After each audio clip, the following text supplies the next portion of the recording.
Hello, my name is Tyler Sibley again, Alabama Forestry Association. I am their fish and wildlife biologist, located out of Clark County. Our office is in Montgomery, but I primarily work with landowners in the southwest corner of Alabama, so I spend most of my time in the southwest corner of the state. I want to talk to y'all today about what I'm doing with some private landowners. I know that's kind of a tough subject, hard area to reach, like you said. Like we've heard a lot, we've got a lot of landowners that need to be reached that are not being reached. Some of them don't want to be reached, so they make it hard on purpose. And that's kind of my job, is how am I going to reach these people and what do I do once I get in contact with them. I've only been in this position a year. Prior to here, I was a biologist elsewhere. But when I first got here, I had it all in my mind, and this is going to work out perfect, that I'm going to approach these landowners and say, hey, I want to help you manage endangered species on your property. Well, I didn't know the history of Clark County, and I was not received very well at all.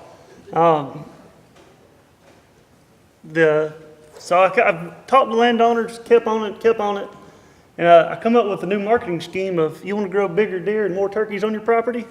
Because if you're from southwest Alabama, during turkey season, you do absolutely nothing but turkey hunt, and everybody's got to shoot a bigger deer than you did. So I kind of rearranged my marketing strategy a little bit. So once I approach these landowners, grow bigger deer, more turkeys, they invite me on their property, then I kind of turn it around a little bit. For these purposes, we're talking about gopher tortoises. When I get on the property, I have a quick questionnaire. I'll help them fill it out, kind of get an idea. Do you want timber? Do you want wildlife? Do you want recreation? Do you want to leave a legacy for the next generation? Kind of gives me some points to see what's next, what's in their mind, what they want to do with the property. After filling out the quick questionnaire, I'll ask them, do you have gopher tortoise? Do you have pine snakes? Do you have any RCWs? And automatically they're going to say, no, I don't have any of that.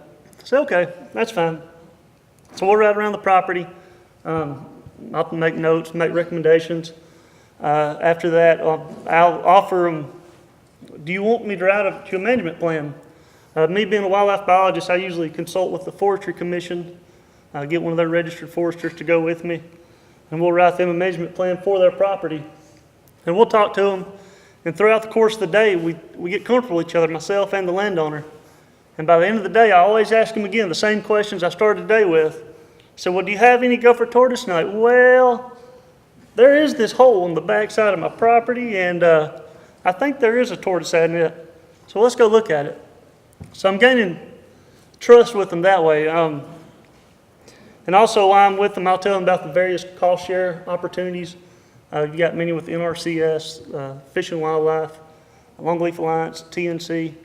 So I'm spreading the word through with that. And once we get them aligned with the cost share, we're going to plant some longleaf. We're going to burn longleaf, manage, get some herbicide treatments on Kogon grass. Most people I'm talking with inherited the land from their parents, grandparents, and they don't really know what to do. They read magazines, various websites, so they're professionals on everything. So I'm giving them more of the science background of what to do with it. And most of these people are saying, hey, I'm interested in burning, I agree with burning, I like burning, but how do you burn? So what we're doing with myself and the Alabama Prescribed Fire Council and many other partners, we've been doing a live fire learn and burn day. So last year we conducted 3. This year we've got 5 on the calendar, possibly another one. And it's funny when you're with the landowner and you just started your prescribed fire and you got it on the ground. Almost every time somebody will say, "Oh, now we've started it. How do you stop it?" And I kind of look at them like, I'm not sure if you're serious or kidding, but almost every time they're serious. So we'll describe. It's a good opportunity to spend all day with the landowner, build up their confidence. It has absolutely no certification involved. It's just basically confidence. With the kind of the prerequisites for the Learn and Burn Day, we strongly suggest people have their certified burn manager license. If not, we try to get them to go through the class afterwards. But anyway, almost every time somebody will ask you a question like that, And they don't want to ask you in a setting like this, but when it's just you and him one-on-one, they're a lot more open, a lot more receptive, and they'll tell you a lot more, ask a lot more questions. They don't feel pressure to, well, this may be silly, this may be dumb. So being one-on-one with them has helped me out a lot. And finding out how to get one-on-one with the landowner is a challenge in itself, but we're doing a real good job in the southwest corner. I think that's about it I've got to say, but as far as gopher tortoises are going, we are helping landowners get longleaf planted, helping longleaf get managed like it should be.